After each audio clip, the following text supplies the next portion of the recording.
Hello students, welcome back to my channel this side Siddhi. And आज हमारी medieval history की, जैसे आप लोग जानते हैं, मेडिएवल हिस्ट्री का दिल्ली सल्तनत का हमारा ये मैराथन सीरीज स्टार्ट हो चुकी है। तो आज हमारी ये दूसरी क्लास होगी जिसमें हम लोग अपने दिल्ली सल्तनत के इस पूरे टॉपिक और कॉन्सेप्ट को समझने वाले हैं क्वेश्चंस के साथ साथ। तो मैं आपको क्वेश्चंस के थ्रू इस पूरे दिल्ली सल्तनत का इम्पॉर्टेंट जितने भी कॉन्सेप्ट आपको क्लियर करने वाली हूँ।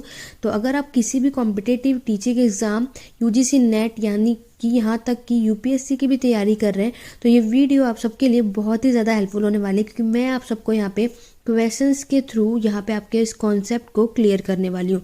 तो चलिए अपने आज की क्लास को स्टार्ट करते हैं और कंटिन्यू करते हैं अपने सीरीज़ को। इससे पहले जो पार्ट 1 है, अगर आप लोगों ने उस वीडियो को नहीं देखा है तो लिंक डिस्क्रिप्शन बॉक्स में मिल जाएगा, नहीं तो आप मेडिएवल हिस्ट्री की प्लेलिस्ट में जाकर के उसको चेकआउट कर सकते हैं।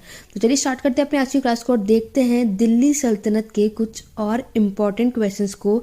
और आप लोग ये बस सोचना कि दिल्ली सल्तनत के यहाँ पे मैंने सिर्फ कॉमन क्वेश्चन रखे हुए हैं, तो वीडियो के एंड तक बने रहना, क्योंकि आज ये जितने भी क्वेश्चंस मैं लेकर के आई हूँ ये आप सभी के लिए बहुत ही ज़्यादा हेल्पफुल होने वाला है। तो चलिए स्टार्ट करते हैं और बढ़ते हैं अपने क्वेश्चन की तरफ।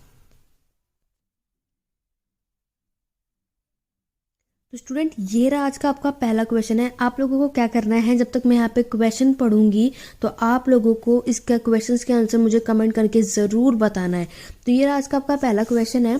The earliest of Jain Kalpasutra painting belongs to which of the following region. आपसे यहाँ पे क्वेश्चन क्या पूछा गया है कि जैन कल्पसूत्र के सबसे पुराने चित्र इनमें से किस क्षेत्र से संबंधित है। आपके ऑप्शन हैं मालवा और गुजरात, दूसरा ऑप्शन है मालवा और जौनपुर, थर्ड ऑप्शन हैगा गुजरात और मेवाड़ में, या फिर जौनपुर और गुजरात। तो आप लोग जल्दी से कल मुझे कमेंट करके बताओ कि जैन कल्पसूत्र जो पेंटिंग है वो किस रीजन से बिलोंग करती है, किस रीजन से, किस क्षेत्र से संबंधित है। तो जल्दी से इसका आंसर आप सब मुझे कमेंट करके बताइए। उसके बाद मैं आपको इसको डिटेल में समझाने वाली पूरे कॉन्सेप्ट के साथ। तो चलिए देखते हैं कि अगर मैं बात करूं कि जैन कल्पसूत्र पेंटिंग जो है वो मालवा और गुजरात क्षेत्र से संबंधित है, तो इस क्वेश्चन का राइट आंसर क्या होगा? Option number first. ठीक है, पहला आंसर इसका राइट आंसर है। यहाँ पर आपको इसका आंसर दिख जाएगा, लेकिन मैंने पहले हाइड कर रखा ताकि आप लोग इस क्वेश्चन के आंसर मुझे कमेंट करके बताएंगे। उसके बाद मैं आपको इसको डिटेल में भी समझाऊंगी। ठीक है, तो आपको इस क्वेश्चन का मतलब समझ में आ गया कि जो जैन कल्पसूत्र पेंटिंग जो है वो हमें मालवा और गुजरात से संबंधित है। तो आइए चलिए इसको डिटेल में समझते हैं। तो स्टूडेंट, जैसे कि आप लोग यहाँ पे देख सकते हैं कि कल्पसूत्र पेंटिंग जो हमें देखने को मिलती है वो फ्रॉम 14th सेंचुरी से लेकर के मिड 16th सेंचुरी तक के में हमें कपिल सूत्र चित्रों का उदय होता हुए दिखाई दे रहा है। ठीक है, ये मर्ज इसका टाइम याद रखना है आप सबको। आगे अगर मैं बात करूं, ये कल्पसूत्र जो है वो हमें ज़्यादातर वेस्टर्न इंडिया में देखने को मिलता है, गुजरात, राजस्थान और वेस्टर्न रीजन ऑफ मालवा, यानी कि ज़्यादातर हमें पश्चिमी भारत, गुजरात, राजस्थान और मालवा के पश्चिमी क्षेत्र से ये हमें देखने को मिलती है ये पेंटिंग्स। ये आपको क्या करना है कि जितनी यहाँ पे स्टेट लिखी हुई है, कंट्रीज लिखी हुई है, सबको याद आपको करना है, क्योंकि आपके एग्जाम में यहाँ से क्वेश्चन देखने को मिलता है। 15th सेंचुरी की मैं अगर बात करूंगी तो 15th सेंचुरी में क्या हुआ, 15वीं शताब्दी में Jain painting is the increasingly lavish use of applied gold. तो 15वीं शताब्दी में आप लोग देखोगे कि जैन चित्रकला में प्रयुक्त सोने का जो तेजी से यहाँ पे उपयोग होने लगा। ठीक है, बहुत तेजी के साथ आप लोग देखोगे कि जैन पेंटिंग के अंदर ये लोगों ने गोल्ड का अप्लाइड करना स्टार्ट कर दिया था। अगर मैं आगे देखेंगे कपिल सूत्र मैन्युस्क्रिप्ट की अगर हम बात करेंगे, कपिल सूत्र की जो पांडुलिपि है वो हमें जौनपुर और यानी कि उत्तर प्रदेश में इससे संबंधित यहाँ पे देखने को मिलता है। तो आपके एग्जाम में यहाँ से भी क्वेश्चन पूछा जा सकता है कि कपिल सूत्र मैन्युस्क्रिप्ट आपको कौन से शहरों में देखने को मिलती है, तो वो है जौनपुर, उत्तर प्रदेश। ठीक है, अभी आपसे क्वेश्चन पूछा था कि कपिल सूत्र की पेंटिंग कहाँ से डिजर्व करती है। ठीक है, किससे संबंधित है, आई मीन। ठीक है, तो अगर आपसे कपिल सूत्र की पांडुलिपि या मैन्युस्क्रिप्ट पूछी जाए तब इसका राइट आंसर जौनपुर, उत्तर प्रदेश होगा। आगे नेक्स्ट पॉइंट की मैं अगर बात करूँ, मांडू जो कि मालवा जो कि आज के टाइम पर मध्य प्रदेश है, तो 1439 का ये कपिल सूत्र और गुजरात और पश्चिमी राजस्थान, मेवाड़ और मारवाड़ से हमें उनके कुछ समकालीन प्रतिपादन भारतीय लघु कला की उत्कृष्ट कृतियां हैं। यानी कि यहाँ पे क्या कहना चाहता है कि आज के टाइम पे जो मध्य प्रदेश है वो कपिल सूत्र हमें 1439 में यहाँ पर हमें पेंटिंग्स इनकी इंडियन मिनिएचर आर्ट देखने को मिलती है। जगह आपको याद रखनी है गुजरात में, वेस्टर्न राजस्थान में, मेवाड़ में, यानी कि मेवाड़ या मारवाड़ जिसे बोला जाता है। तो ये सारी चीज़ें हमें उस समय यहाँ पे इंडियन मिनिएचर यानी कि छोटा, जिसे बोलते हैं ना भारत की छोटा मिनिएचर, छोटा कला देखने को मिलता है। तो ओवरऑल अगर आप देखोगे तो अर्लीस्ट जो है जैन कपिल सूत्र पेंटिंग जो बिलोंग करती है वो करती है आपके मालवा और गुजरात से। क्लियर हो गया आप सबको यहाँ तक? तो मालवा और गुजरात से ये क्या करती है, मैं आप सबको पूरा क्लियरली दिखा देती हूँ ताकि आप हिंदी वाले इंग्लिश वाले आप इसको ईजिली से पढ़ पाएँ। तो देख सकते हैं कि आप लोग पेंटिंग जो है जैन कपिल सूत्र की वो मालवा और गुजरात में हमें देखने को मिलती है। तो आपको ये सारे स्टेट याद रखने हैं, कंट्रीज याद रखनी है। साथ ही साथ ये भी याद रखना कि कपिल सूत्र मैन्युस्क्रिप्ट आपको जौनपुर उत्तर प्रदेश से मिलती है। ये आगे आने वाले क्वेश्चंस में पूछे जा सकते हैं। यहाँ तक आई होप आप सबको कॉन्सेप्ट क्लियर हो गया होगा। तो कपिल सूत्र पेंटिंग आपको समझ में आ गया कि 14 से लेकर के मिड 16th सेंचुरी में ये इमर्ज होती चली गई और फिर धीरे धीरे हमें इसे वेस्टर्न इंडिया, गुजरात, राजस्थान, मालवा के वेस्टर्न रीजन में इसे देखने को मिलता है। फिर धीरे धीरे जैन पेंटिंग ने क्या किया, अपनी पेंटिंग में, उनकी जैन पेंटिंग्स में धीरे धीरे इन लोगों ने सोने का यूज़ करना शुरू कर दिया था। ज़्यादातर उन लोगों ने सोने का उपयोग करने लगे, गोल्ड का। फिर हमने देखा कि कपिल सूत्र जो पांडुलिपि है वो जौनपुर और उत्तर प्रदेश से है। तो आपको ये चीज़ याद रखनी है। नाउ अगर हम आगे, मैंने आपको क्या बताया कि जो मांडू है मालवा जो कि आज के टाइम पे मध्य प्रदेश है, तो 1439 का ये कपिल सूत्र है जो कि हमें गुजरात में, पश्चिम राजस्थान में, मेवाड़ या मारवाड़ से हमें यहाँ पे भारतीय लघु कला यहाँ पे हमें देखने को मिलती है। ठीक है, तो ओवरऑल अगर आप देखोगे तो जैन कपिल सूत्र हमें मालवा और गुजरात में देखने को मिला। तो इस क्वेश्चन का राइट आंसर इसलिए ऑप्शन नंबर ए था। अब आगे बढ़ेंगे अपने नेक्स्ट क्वेश्चन की तरफ। तो स्टूडेंट नेक्स्ट क्वेश्चन आप सबका ये रहा और नेक्स्ट क्वेश्चन में आप सबसे पूछा गया है the poet known as the parrot of India, Bharat का तोता के रूप में किस कवि को जाना जाता है? आपके ऑप्शन है अलब्रूनी को, याकूबाबादो को, अमीर खुसरो को, या फिर इनमें से कोई भी नहीं। तो मैक्सिमम स्टूडेंट इसका आंसर ज़रूर जानते होंगे। अगर आप नहीं जानते तो आज के बाद आपको ज़रूर पता होगा। तो जल्दी से जल्दी कमेंट करके बताओ कि भारत का तोता यानी पैरट ऑफ इंडिया जो है ये के रूप में किसे जाना जाता है? तो यहाँ पर आप देख सकते हैं कवि बोल रहा है, तो कौन सा कवि है? तो इस क्वेश्चन का राइट आंसर है अमीर खुसरो। तो अमीर खुसरो को क्या बोला जाता है? भारत का तोता। तो इस क्वेश्चन का राइट आंसर क्या होगा? Option number C. ठीक है, तो अब हम इसको जानेंगे कि भारत का तोता इन्हें क्यों कहा जाता है। आइए चलिए इसे डिटेल में पढ़ते हैं।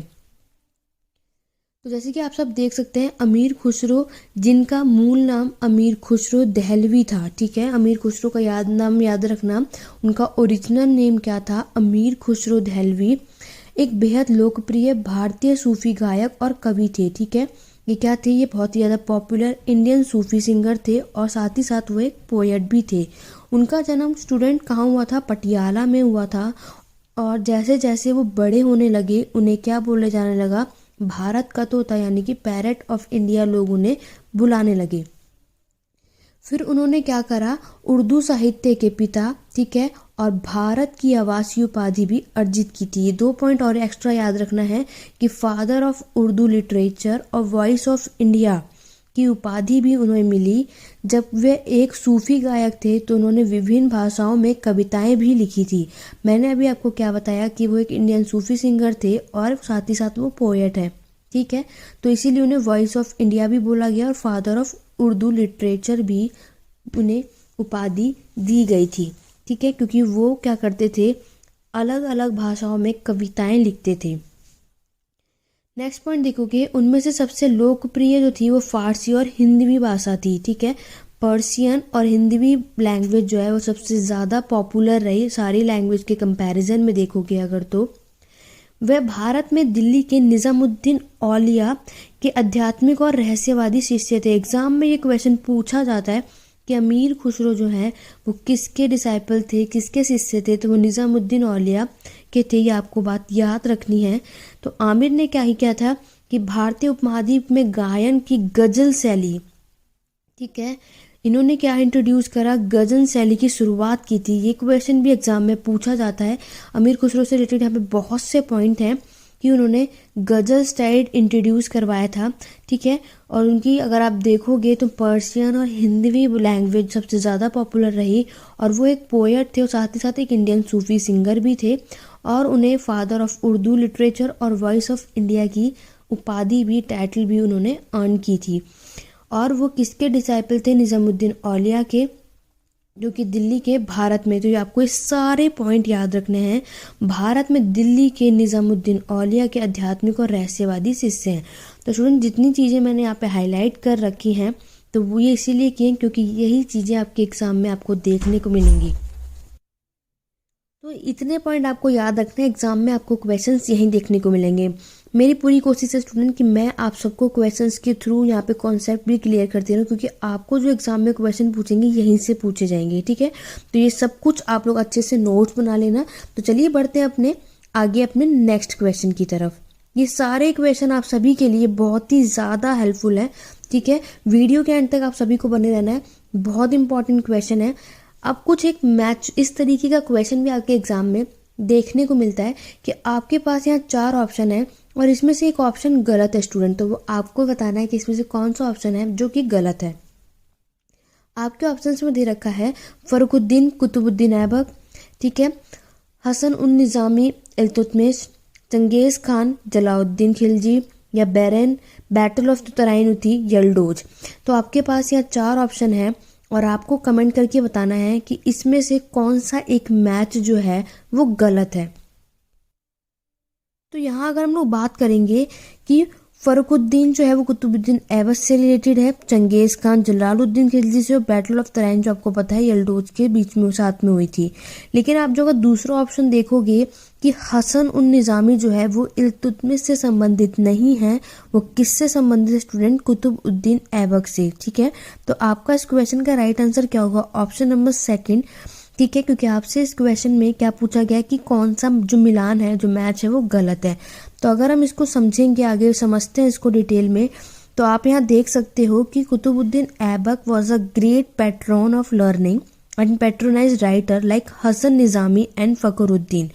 ऐबक ने क्या किया था कि हसन निज़ामी और जो फखरुद्दीन, ये दोनों चीज जैसे लेखकों को सीखने और संरक्षण देने वाला एक महान संरक्षक था। और हसन निज़ामी का ताजुल मासिर मुख्य रूप से ऐबक से संबंधित एक काम है। अगर आप लोगों ने स्टूडेंट मेरी पार्ट 1 वाली वीडियो देखी होगी तो मैंने आपको वहाँ पर ये कॉन्सेप्ट जो है समझाया हुआ है। तो अगर आपने वो वीडियो ना देखी हो जाके उसको देखो, और मैंने चीज़ें आपको वहाँ पे बताई भी थी बिल्कुल हाईलाइट करके। तो याद रखना है कि कुतुबुद्दीन ऐबक से रिलेटेड जो है वो हसन निज़ामी और फखरुद्दीन, ये दोनों ही किससे बेस्ड हैं, कुतुबुद्दीन ऐबक से संबंधित है, ठीक है। तो इस क्वेश्चन का राइट आंसर क्या था फिर, कुतुबुद्दीन ऐबक से संबंधित है, ना कि इल्तुतमिश थे। तो स्टूडेंट वीडियो पसंद आ रही तो लाइक शेयर कमेंट करना बिल्कुल मत भूलना, ये आपको साथ ही साथ करना है। और ये मेरे टेलीग्राम चैनल का लिंक है, जाके ज्वाइन कर सकते हैं, नहीं तो इसका लिंक डिस्क्रिप्शन में दे रखा है। 2 टेलीग्राम चैनल है, एक में जहाँ पे आपको कोई भी डाउट, कोई भी क्वेरी, कोई भी क्वेश्चंस करने हो तो आप मुझसे वहाँ पे पूछ सकते हैं।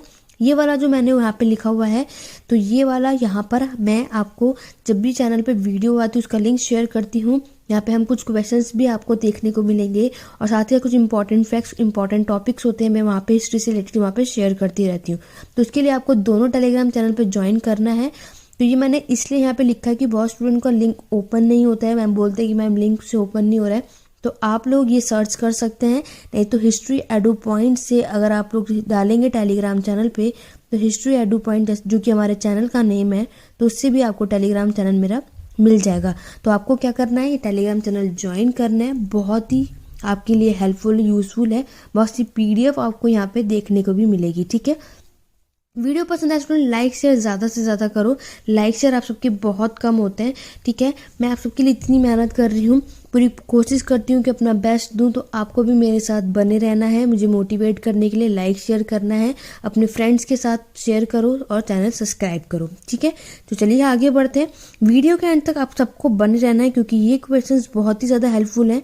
अभी से तैयारी करना शुरू करो। जब आप किसी भी एग्ज़ाम की तैयारी कर रहे हो, आप लोगों को पीछे नहीं हटना है। इसलिए मैं अभी से मैंने तैयारी शुरू कर दी है ताकि मैं आप सबको क्वेश्चंस के थ्रू आपके जो कॉन्सेप्ट है उसको क्लियर करती रहूँ, ठीक है। तो चलिए बढ़ते हैं। ये रहा आपका next question. Which of the following was department of charity under Delhi सल्तनत।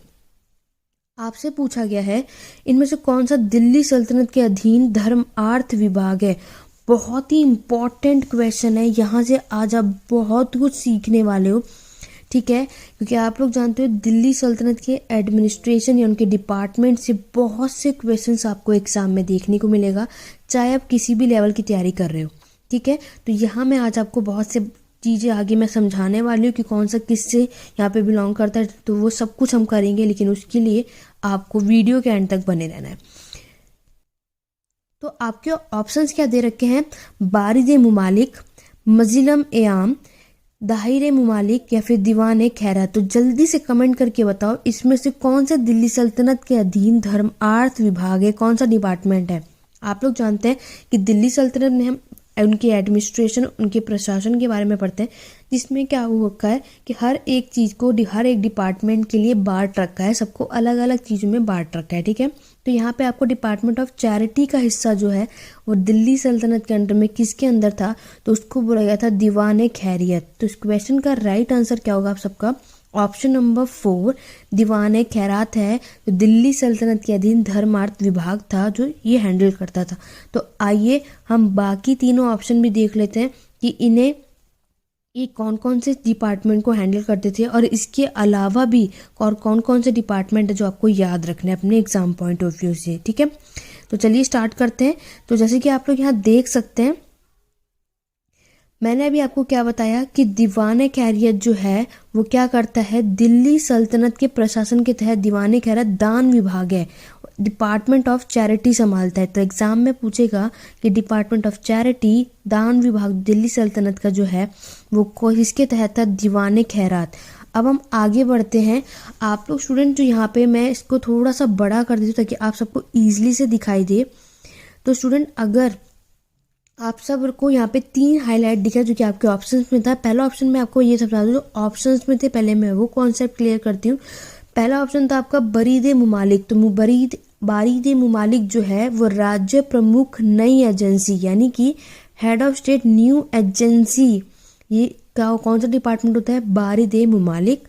दूसरा अगर हम बात करेंगे वजलिस आम, तो वजलिस आम जो है वो council of friends and officer consulted on important affairs of the state, यानी कि जो मित्रों और अधिकारों की परिषद ने राज्य की महत्वपूर्ण मामले जो हैं, जितने भी फ्रेंड से रिलेटेड, ऑफिसर से रिलेटेड जो भी इम्पॉर्टेंट अफेयर्स हमें राज्य के देखने पड़ती है, वो सारी चीज़ें यहाँ पे कंसल्ट की जाती है मजलिस आम में।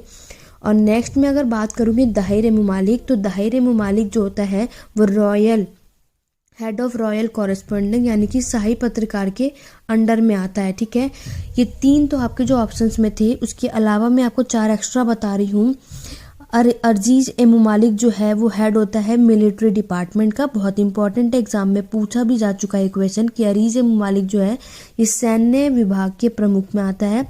दूसरा मैं बात करूँगी दीवान रिहालत। तो दीवान रिहालत जो है वो डील करता है आपके धार्मिक मामलों से, ठीक है। दिल्ली सल्तनत में जितने भी धार्मिक मामले होते थे उसे कौन डील करता था, दीवान रियासत में, इस डिपार्टमेंट में यहाँ पे डील किया जाता था। अगली बात मैं अगर करूँगी दीवान इंसा, तो दीवान इंसा में ये लोग क्या करते, जितने भी पत्रकार होते थे ना, उनसे निपटने का काम, उनसे डील करने का काम दीवान इंसा का होता था। आगे बढ़ेंगे तो शाही घराने का नियंत्रक, यानी कि जितना भी रॉयल हाउस होल्ड का यहाँ पे जो कंट्रोल है वो कौन से डिपार्टमेंट में देखने को मिलता है, वकील दर, ठीक है। वकील दर में आपको ये शाही घराने का नियंत्रण देखने को मिलता है। तो आपको ये सारे डिपार्टमेंट जो है स्टूडेंट याद करने हैं अपने एग्जाम के लिए, क्योंकि आपसे ये एग्जाम में क्वेश्चंस पूछे जाते हैं। ऐसे तो अभी बहुत सारे दिल्ली सल्तनत में आपको डिपार्टमेंट देखने को मिलेंगे, लेकिन अभी मैंने आपको सिर्फ क्वेश्चन समझाने के लिए इतना ही रखा है और बाकी के कुछ एक्स्ट्रा रख दिए जो कि एग्ज़ाम में पूछे जाते हैं। अगर स्टूडेंट आप लोग चाहते हो कि मैं एक अलग से एक पूरी सिर्फ डिपार्टमेंट के ऊपर दिल्ली सल्तनत में उनका एडमिनिस्ट्रेशन सिस्टम कैसा था, उनकी पूरा डिपार्टमेंट कौन कौन सा है, अगर आप लोग चाहते हो कि मैं उस पर वीडियो लेके आऊँ तो ज़्यादा से ज़्यादा कमेंट करके मुझे ज़रूर बताइएगा कि हाँ आप उस पर वीडियो चाहते हैं, ठीक है। तभी मैं उसके ऊपर एक सिंगल वीडियो लाऊंगी। अगर आप लोगों की ज़्यादा लाइक होंगे और ज़्यादा से ज़्यादा आप लोग कमेंट करके बताएंगे कि हाँ मैम आप एक सिंगल वीडियो चाहते हैं दिल्ली सल्तनत के एडमिनिस्ट्रेशन और उसके डिपार्टमेंट कैसा था, किसमें कौन सा, क्योंकि आप लोग जानते हो दिल्ली सल्तनत में सबसे मेन इंपॉर्टेंट कॉन्सेप्ट जो टॉपिक है यहीं से पूछा जाता है, चाहे आप किसी भी लेवल की तैयारी कर रहे हो, ठीक है। तो अगर आप लोग चाहते हैं कि ये ऐसी मैं वीडियो लेकर आऊँ तो कमेंट करके ज़रूर बताइएगा। बढ़ते हैं अपने नेक्स्ट क्वेश्चन की तरफ। और नेक्स्ट क्वेश्चन में आपसे पूछा गया, बहुत ही इजी एक क्वेश्चन है। यहाँ पे आपसे पूछा है कि इसमें से कौन सी डायनेस्टी है जो दिल्ली सल्तनत से बिलोंग नहीं करती है, slave dynasty, Lodhi dynasty, Mongol dynasty या फिर तुगलक डायनेस्टी। तो इस क्वेश्चन का आंसर तो आप सभी बहुत आराम से दे देंगे कि दिल्ली सल्तनत में, जैसे कि मैंने आपको पढ़ाया हुआ है 5 डायनेस्टी के बारे में, 5 दिल्ली के सल्तनत के बारे में हम लोग उसमें राजवंश जो हैं पढ़ चुके हैं, जिसमें से हमारी गुलाम राजवंश देखने को मिलता है, लोधी राजवंश देखने को मिलता है, तुगलक देखने को मिलता है, लेकिन मंगोल डायनेस्टी हमें देखने को नहीं मिलती है। तो इस क्वेश्चन का राइट आंसर क्या होगा, ऑप्शन नंबर सी, ठीक है। दिल्ली सल्तनत में जो डायनेस्टी बिलोंग नहीं करती है दिल्ली सल्तनत से, वो है मंगोल डायनेस्टी।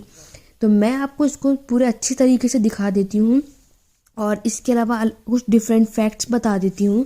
एक बात याद रखना, दिल्ली सल्तनत ने स्टूडेंट पूरे 320 साल, कितने, 320 साल तक राज किया था, ठीक है। 320 ईयर्स, 320 साल तक दिल्ली सल्तनत का यहाँ पे हमें पीरियड देखने को मिलता है, जहाँ पे मुस्लिम्स ने यहाँ पे रूल किया था 1206 से लेकर के 1526 तक। तो दिल्ली सल्तनत में सबसे पहले डायनेस्टी आपको मैंने बताया था स्लेव डायनेस्टी है, जो 1206 से लेकर 1290 तक उन्होंने शासन किया था। इट मीन्स पूरे 84 साल तक, 84 ईयर्स तक इन्होंने रूल किया था दिल्ली पर। दूसरी डायनेस्टी अगर आप देखोगे तो वह है खिलजी डायनेस्टी, जो कि 1290 से लेकर के 1320 तक इन्होंने यहाँ शासन किया था, जो कि सिर्फ 30 साल उन्होंने यहाँ पे रूल किया है। और ये पॉइंट आपको याद रखना है, एग्जाम में पूछा जाता है कि इन 5 डायनेस्टी में से सबसे कम जो यहाँ पे शासन किया है वो कौन सी डायनेस्टी है, तो वो है खिलजी डायनेस्टी।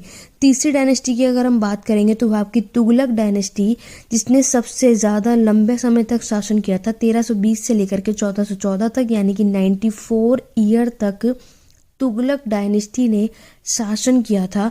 बेशक ये फेल रही, बहुत ही, यहाँ मोहम्मद बिन तुगलक ने बहुत ही कुछ ख़राब कर दिया था, पूरा कॉन्सेप्ट ही बेकार था, उनके थ्रू शासन अच्छा नहीं चला। लेकिन सबसे लंबा जो शासन अगर आप देखोगे तो वो तुगलक डायनेस्टी का देखने को मिलेगा। फोर्थ अगर हम बात करेंगे तो वो आपकी सैयद डायनेस्टी है, जो 1414 से लेकर के 1451, यानी कि पूरे 37 ईयर तक उन्होंने रूल किया है। एंड द लास्ट वन आपकी लोधी डायनेस्टी है, जिसने 1551 से लेकर के पूरे 1526 तक, 1451 से लेकर के 1526 तक, इट मीन्स 75 ईयर्स तक इन्होंने यहाँ पर रूल किया है। तो आप लोग देख सकते हैं, आप लोगों को ये सारे याद रखना है, slave dynasty, Khilji dynasty, Tughlaq dynasty, Syed dynasty और आपकी लोधी डायनेस्टी। तो 1206 से लेकर के 1526 तक पूरे 320 साल तक दिल्ली सल्तनत में मुस्लिम का राज रहा है। उसके आगे भी मुस्लिम्स का ही रूल रहा है जब मुगल्स आए थे। यहाँ पर अगर आप देखोगे तो लोधी डायनेस्टी में कौन आते हैं, यहाँ पर अगर देखोगे जो लास्ट रूलर आपको देखने को मिलेंगे वो है इब्राहिम लोधी। तो इब्राहिम लोधी ने यहाँ पर स्टूडेंट क्या किया था, इब्राहिम लोधी ने, एक बार मैं फिर से इसको क्लियरली लिख देती हूँ कि जो लोधी डायनेस्टी के लास्ट रूलर हैं इब्राहिम लोधी ने यहाँ पर क्या किया था, बाबर के साथ इनकी एक लड़ाई होती है, युद्ध होता है 1526 में, जिसको आप लोग जानते हो बैटल ऑफ पानीपत, ठीक है। फर्स्ट बैटल ऑफ पानीपत के नाम से उसे जाना जाता है, जो कि 1526 में लड़ी गई थी। इसी के थ्रू इब्राहिम लोधी हार जाता है और बाबर जीत जाता है और यहीं से हमारी मुगल्स की शुरुआत हो जाती है 1526 से। ठीक है, तो ये आगे का कॉन्सेप्ट है। तो आपको यहाँ पर सिर्फ इतने पॉइंट्स याद रखने हैं कि किसने कब तक शासन किया, लेकिन ये 2 पॉइंट आपको ज़रूर याद रखना है कि खिलजी जो है सबसे कम समय तक इन्होंने शासन किया था, सिर्फ 30 साल तक, और तुगलक ने सबसे ज़्यादा समय तक यानी कि 94 ईयर्स तक इन्होंने यह राज किया था। ये भी क्वेश्चन आपके एग्जाम में पूछे जाते हैं। टाइम पीरियड याद रखना, 1206 से लेकर के 1526 तक दिल्ली सल्तनत का राज चला था। आई होप मैं आप सबको यहाँ पे अच्छे से इसको समझा पाई हूँ और आप सबको ये कॉन्सेप्ट क्लियर हो गया होगा। तो चलिए अब आप सब मुझे कमेंट करके बताओगे कि इन 5 डायनेस्टी के फाउंडर कौन कौन थे। जल्दी से जल्दी कमेंट करके बताओ, ताकि आप लोग भी पढ़ रहे हैं मेरी वीडियो के एंड तक जितने भी बने हैं, मैं देखना चाहूँगी कि कितने स्टूडेंट जल्दी से जल्दी एक बार आप जितना जल्दी हो सके इन 5 डायनेस्टी के फाउंडर कौन है, रह चुके हैं, संस्थापक कौन कौन है, जल्दी से एक बार कमेंट कर दीजिए। ठीक है, मैं वेट कर रही हूँ, जल्दी से जल्दी कमेंट कीजिए कि इन 5 डायनेस्टी के फाउंडर कौन कौन है, किसने इन डायनेस्टी की क्या की थी, संस्थापक रहे हैं, इनको फाउंड किया था। पहला तो मैं आप सबको पहले ही बता चुकी हूँ, अपने आने वाली क्लास ऑलरेडी जो मैं करा चुकी हूँ उसमें मैंने बताया था कि स्लेव डायनेस्टी के फाउंडर तो कुतुबुद्दीन ऐबक हैं। लेकिन बाकी 4 के जल्दी से कमेंट करके बताओ कि बाकी 4 के संस्थापक कौन थे। ठीक है, मैं देखना चाहूँगी कितने स्टूडेंट को ये चीज़ें पता है। तो चलिए स्टूडेंट आगे बढ़ते हैं अब अपने नेक्स्ट क्वेश्चन की तरफ। नेक्स्ट क्वेश्चन बहुत ही इजी है, इसके बारे में आपने सभी ने पढ़ा होगा, लेकिन ये एग्जाम में क्वेश्चन आपको देखने को मिलता है। Which ruler shifted his capital from Delhi to Daulatabad. आपको बताना है कि किस शासक ने अपनी राजधानी को दिल्ली से दौलताबाद स्थगित किया था, यानी कि इसको शिफ्ट किया था। कुतुबुद्दीन ऐबक ने, मोहम्मद बिन तुगलक ने, फिरोज शाह तुगलक ने, या फिर सिकंदर लोदी ने। तो अगर मैं बात को बताऊं तो दिल्ली से दौलताबाद जो कैपिटल शिफ्ट की थी वो की थी किसने, मोहम्मद बिन तुगलक ने। तो इस क्वेश्चन का राइट आंसर क्या होगा स्टूडेंट, ऑप्शन नंबर बी। ये आप सभी बात जानते हैं कि दिल्ली सल्तनत में जो दिल्ली का कैपिटल है, दिल्ली जो राजधानी है, वो दौलताबाद में शिफ्ट करने वाला जो इंसान था, जो रूलर था, शासक था, वो था मोहम्मद बिन तुगलक थे। ठीक है, मोहम्मद बिन तुगलक के बारे में आप सबने बहुत कुछ जाना होगा कि मोहम्मद बिन तुगलक ने जितनी भी पॉलिसीज चलाई, कुछ भी काम किए, वो सब में फेल रहे थे। ठीक है, किसी में उन्हें किसी भी चीज़ में सक्सेस प्राप्त नहीं हुआ, क्योंकि बहुत सी चीज़ें इन्होंने ऐसी की थी जो कि टाइम से पहले ही कर दी थी, जो कि उन्हें उस समय नहीं करना चाहिए था। एक बात होती है ना कि हमें उस टाइम पे उतनी डेवलपमेंट करनी चाहिए या उतना ही सोचना चाहिए जितना अभी ज़रूरत है। जो चीज़ अभी नहीं चलेगी, जो चीज़ अभी नहीं कर सकते, अगर हम उतना ज़्यादा सोचेंगे तो वो चीज़ में आपको कामयाबी कभी नहीं मिलने वाली है। ठीक है, तो अगर आप लोग ये भी चाहते हो स्टूडेंट कि मैं आप सबको अभी मैं आपको क्वेश्चंस के थ्रू करा रही हूँ, अगर आप लोग चाहते हो कि मैं दिल्ली सल्तनत के एक रूलर के बारे में डिटेल में समझाऊं, तो अगर आप ऐसा चाहते हो तो कमेंट करके ज़रूर बताना। मैं आपको जितने इंपॉर्टेंट रूलर हैं सबके बारे में इतना डिटेल में पढ़ा दूंगी कि उससे बाहर आपके एग्जाम में कुछ भी नहीं पूछा जाएगा, चाहे आप किसी भी लेवल की तैयारी कर रहे हो। लेकिन उसके लिए आपको कमेंट करना है, लाइक शेयर ज़रूर करना है।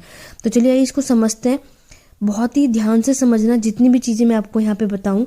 मैंने यहाँ पे टाइप भी इसलिए कर रखा था कि आप लोग इसको नोट्स में आप लोग को ईजी रहे और बना सको, वरना मैं ओरली भी बोल सकती थी। याद रखना, मोहम्मद बिन तुगलक ने दिल्ली से दौलताबाद जो कैपिटल शिफ्ट की थी वो 1327 में की थी। कब की थी, 1327 में मोहम्मद बिन तुगलक ने दिल्ली से दौलताबाद अपनी राजधानी को शिफ्ट किया था। अब बात करते हैं, शिफ्ट करने की भी तो कोई वजह होगी। ठीक है, तो ये इस बदलाव के कारण, ये जो यहाँ पे 2 रीज़न दिख रहे हैं, इस बदलाव के कारण उन्होंने ये किया था। पहला है केंद्र में स्थित पूंजी रखने की उनकी इच्छा। उनका क्या था कि desire to have a centrally located capital. ठीक है, वो अपनी एक ना सेंटर चीज लोकेट करना चाहते थे। उनकी इच्छा थी कि वो एक ऐसी जगह अपनी राजधानी को शिफ्ट करें, ऐसी जगह अपनी राजधानी को बनाएं जिससे वो क्या कर सकें। दूसरा एक कारण और भी था कि वो मंगोलों के आक्रमण से, मंगोलों ने आप सबको पता है दिल्ली सल्तनत में आक्रमण कर दिया था, उसके डर से मोहम्मद बिन तुगलक ने क्या करा, दिल्ली को कैपिटल को दौलताबाद में शिफ्ट कर दिया, जिससे बहुत कुछ प्रॉब्लम फेस आउट करनी पड़ी। आखिरी में उन्होंने क्या करा, योजना उनकी जो प्लान है वो फेल रहा, जैसे कि मैंने आपको बताया। तो उन्होंने फिर वापस क्या करा, दिल्ली में अपनी कैपिटल को वापस कर दिया, ठीक है, वापस शिफ्ट कर दिया, जो कि दिल्ली से दौलताबाद में किया था। अगर आपको इस कॉन्सेप्ट को डिटेल में समझना है, क्योंकि वीडियो बहुत ज़्यादा लंबी होगी अगर मैं आपको डिटेल ज़्यादा कुछ बताऊंगी, तो अगर आप इसको डिटेल में समझना चाहते हो, और इनकी जो 5 पॉलिसी है जहाँ से आपके एग्जाम में बहुत क्वेश्चन पूछे जाते हैं, अगर आप वो सबको डिटेल में जानना चाहते हो स्टूडेंट, कमेंट करके ज़रूर बताना। जितने ज़्यादा कमेंट हो गए उतनी जल्दी वीडियो आपको चैनल पे देखने को मिलेगी, ठीक है। तो याद रखना, मोहम्मद बिन तुगलक ने दिल्ली से दौलताबाद को शिफ्ट किया था 1327 में। आगे बढ़ते हैं अपने नेक्स्ट क्वेश्चन की तरफ। टेलीग्राम चैनल का लिंक मैंने आप सबको दे दिया, जैसे कि मैं आप सबको बता रही हूँ। टेलीग्राम चैनल का लिंक मैं आप सबको ऑलरेडी दे चुकी हूँ, और जिसका लिंक ओपन नहीं हो रहा तो आप लोग ये टाइप करके सर्च कर सकते हैं, ठीक है, नहीं तो हिस्ट्री एडू पॉइंट सर्च करेंगे तो आपको मिल जाएगा।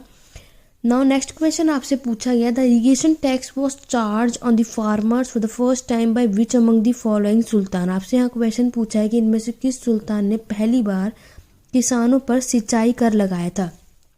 अब हम बात करते हैं एडमिनिस्ट्रेशन। आप लोग देख रहे हो कि मैं हर एक तरीके का क्वेश्चन यहाँ पे रखा हुआ है।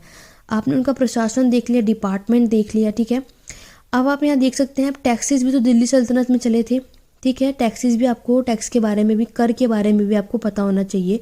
तो अब ये क्वेश्चन आपके टैक्सेस से भी देख लो कि इरिगेशन टैक्स जो है वो किसने चलाया था, इल्तुतमिश, अलाउद्दीन खिलजी ने, फिरोज शाह तुगलक या फिर मोहम्मद बिन तुगलक ने। तो आप मैक्सिमम स्टूडेंट जानते होंगे कि टैक्सेस जो हैं, इरिगेशन टैक्स जो है वो किसने चलाया था, वो चलाया था आपके अलाउद्दीन खिलजी ने। नहीं, अलाउद्दीन खिलजी के भी बहुत से टैक्सेस हैं, वो मैं सब कुछ आगे बताऊंगी, इल्तुतमिश के भी देखने को मिलेंगे, लेकिन फिरोज शाह तुगलक ने इरिगेशन टैक्स चलाया था, ठीक है, इरिगेशन टैक्स लगाया था। तो इसका राइट आंसर होगा फिरोज शाह तुगलक। आइए चलिए देखते हैं इसके और भी इम्पॉर्टेंट आपके कर जो कि आपको याद रखने हैं। तो फिरोज शाह तुगलक की मैं अगर बात करूंगी तो स्टूडेंट, फिरोज शाह तुगलक जो है वो मोहम्मद बिन तुगलक के चचेरे भाई थे, यानी कि कजन ब्रदर थे। और इन्होंने 23 मार्च 1391 ईस्वी को दिल्ली के शासक बने थे। इनका जो रूलिंग टाइम देखोगे 1351 एडी में ये दिल्ली का शासक यहाँ पे इन्होंने रूल करा था, फिरोज शाह तुगलक ने। तो फिरोज शाह तुगलक के समय पर अगर मैं बात करूंगी तो आपको 4 टैक्सेस देखने को मिलेंगे, बहुत ही इंपॉर्टेंट है, वेरी इंपॉर्टेंट है, स्क्रीनशॉट ले लेना इसकी PDF की, ठीक है। तो उन्होंने 4 कर लगाए थे, आपका है खराज, खम, जजिया और जक़ात। ये 4 टैक्सेस किसने लगाए थे, फिरोज शाह तुगलक के टाइम पे देखने को मिलेगा। लेकिन अगर मैं लास्ट बात करूंगी, उन्होंने उलेमा से मंजूरी जब उन्हें मिल गई थी तो उसके बाद इन्होंने इरिगेशन टैक्स भी लगाया था, ठीक है, किसने, फिरोज शाह तुगलक। तो फिरोज शाह तुगलक से रिलेटेड आपको ये सारे टैक्सेस याद रखने हैं। तो अगर मैं बात करूँ, सबसे पहला खराज टैक्स वो होता था आपका एक तरीके का लैंड टैक्स, यानी कि भूमि कर, ठीक है। तो याद रखना कि ये भी एग्जाम में चारों टैक्स आपको याद रखने हैं, चारों टैक्सेस से बेस्ड क्वेश्चन आपके एग्जाम में पूछे जाते हैं, ठीक है। एंट्रेंस एग्जाम में भी एक क्वेश्चन देखने को मिलेगा, इसलिए बोल रही हूँ इसका स्क्रीनशॉट ले लेना, उसको ज़रूर नोट डाउन कर लेना कि खराज टैक्स जो है वो भूमि टैक्स होता था, एक तरीके का लैंड टैक्स होता था। खम्स की मैं अगर मैं बात करूँ तो ये जितना भी ये लोग जो युद्ध के दौरान लूट करके आते थे, ठीक है, युद्ध के दौरान जितनी भी लूटी हुई संपत्ति थी उसका 1/5 हिस्सा टैक्स देना पड़ता था, ठीक है। तीसरे में बात करूँ जजिया टैक्स, तो आप सभी जानते होंगे जजिया टैक्स। तो जजिया टैक्स क्या होता था, जो कि हिंदुओं पर लगाया गया था, ठीक है, यानी कि जितने भी नॉन मुस्लिम होते थे, ठीक है, जितने भी नॉन मुस्लिम्स होते थे उन पर यह टैक्स लगाया गया था। और लास्ट है आपका जकात टैक्स। तो इसमें क्या होता है, मुसलमानों की जितनी भी इनकम होगी उसका 2.5% जो मुस्लिम की प्रजा होगी और उनके धर्म के कल्याण के लिए खर्च किया जाएगा। समझ में आई? इनका कहने का मतलब है कि जकात टैक्स वो होता है जो मुस्लिम की इनकम का 2.5% आपको क्या करना है, मुस्लिम के वेलफेयर के लिए, उनके धर्म के कल्याण के लिए ये टैक्स उन्हें देना पड़ेगा। तो यहाँ पर आपको यहाँ पे फिरोज शाह तुगलक से रिलेटेड ये 5 टैक्सेस याद रखना है। ये 5 टैक्स फिरोज शाह तुगलक ने लगाए थे। और जिजिया टैक्स की मैं आप सबसे ये कहूँगी कि आप लोग मुझे कमेंट करके बताओ कि जिजिया टैक्स जो है, जो जजिया टैक्स हमें देखने को मिलता है, उसकी शुरुआत किसने की थी, उसको स्टार्ट किसने किया था, और इसको ख़त्म किसने किया था। तो ये सब आप मुझे जजिया टैक्स का बताओगे। बाकी मैं आप सबको इसके बारे में नेक्स्ट वीडियो में बताऊंगी। बाकी मैं देखना चाहूँगी कितने स्टूडेंट को जजिया टैक्स के बारे में किसने स्टार्ट किया था, और ये फिर किसने फिर बंद किया, फिर वापस स्टार्ट हुआ था, फिर वापस ख़त्म हुआ, और फाइनली किसने ख़त्म किया था। मैं देखना चाहूँगी कितने स्टूडेंट को ये चीज़ें पता है, ठीक है। क्योंकि दिल्ली सल्तनत का मेडिएवल हिस्ट्री का बहुत इंपॉर्टेंट टॉपिक है। मेरी पूरी कोशिश रहेगी मैं आपको जितना हो सके डिटेल में पढ़ाऊँ, लेकिन वीडियो ज़्यादा लंबी हो रही है। लेकिन आपको इसके बारे में कमेंट करके ज़रूर बताना। अगर कमेंट करके आप मुझे बताएंगे तभी मैं आपको नेक्स्ट वीडियो में इसके बारे में बताऊँगी डिटेल में, ठीक है। बाकी आप चाहते हैं कि मैं दिल्ली सल्तनत के 5 रूलर के बारे में डिटेल में अगर आप पढ़ना चाहते हैं, 5 डायनेस्टी के बारे में कंप्लीटली चाहते हैं, तो आप सब मुझे कमेंट करेंगे तो मैं कंप्लीट एक सीरीज़ लेकर के आऊँगी, जिसमें मैं आप लोगों को 5 डायनेस्टी के बारे में जितना पढ़ाऊँगी उससे बाहर आपके एग्ज़ाम में एक पॉइंट भी देखने को नहीं मिलेगा। लेकिन उसके लिए आपको मेरे चैनल को लाइक करना है, ज़्यादा से ज़्यादा शेयर करना है, कमेंट करना है, तभी मैं आप सबको, अगर इस वीडियो पे हमारे आप लोगों ने कम से कम 50+ यानी 100 तक भी अगर लाइक अगर आप सब ले गए, तभी मैं आपको ये सीरीज़ मैराथन बहुत जल्दी आपको देखने को मिलेगी, ठीक है। बट आपको यहाँ पे क्या करना है, बस मैं आपसे एक ही चीज़ मांग रही हूँ कि 50+ लाइक्स आपको मेरी इस वीडियो पे करना है। मैं बहुत जल्दी इस पे मैराथन लेकर के आऊँगी, ठीक है। आगे बढ़ेंगे नेक्स्ट क्वेश्चन की तरफ।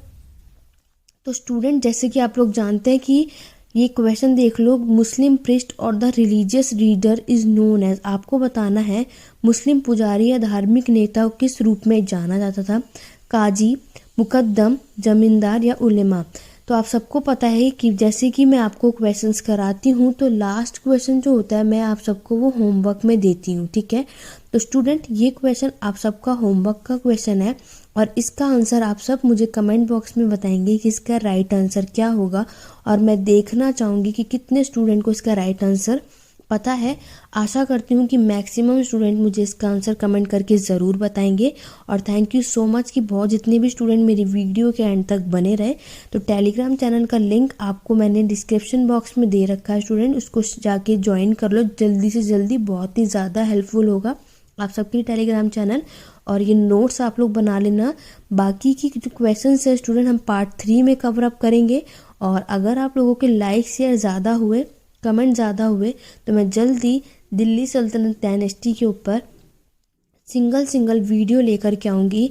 चाहे आप किसी भी लेवल की तैयारी कर रहे हो, नेट लेवल तक की भी तैयारी कर रहे हो, तो इतना डीपली मैं आपको वहाँ तक पढ़ाने वाली हूँ कि उससे बाहर आपके एग्ज़ाम में कुछ नहीं आएगा। लेकिन उसके लिए उससे पहले आपको मेरे चैनल को सब्सक्राइब करना है।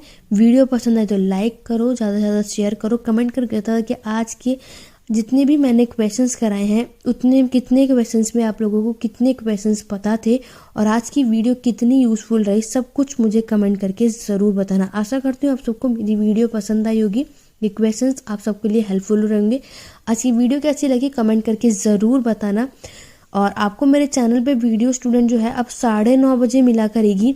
इससे पहले हमारी जो टाइमिंग थी वो 10 बजे की थी, लेकिन 10 बजे जो है बहुत से स्टूडेंट वीडियो नहीं देख पाते, बहुत लेट हो जाता है। तो अब से मैंने हमारे जो चैनल की जो नई टाइमिंग है वीडियो अपलोड करने की, वो कब मिलेगी, 9:30 बजे। तो रात के 9:30 बजे आपको तैयार रहना है हमारी इस वीडियो के लिए। मिलते हैं अपनी नेक्स्ट वीडियो में पार्ट 3 में। बाकी के क्वेश्चन हम तब इस क्वेश्चंस को डिटेल में समझेंगे और इस सीरीज़ को कंटिन्यू रखेंगे। तो स्टूडेंट, आज की क्लास में बस इतना ही। Thank you for watching.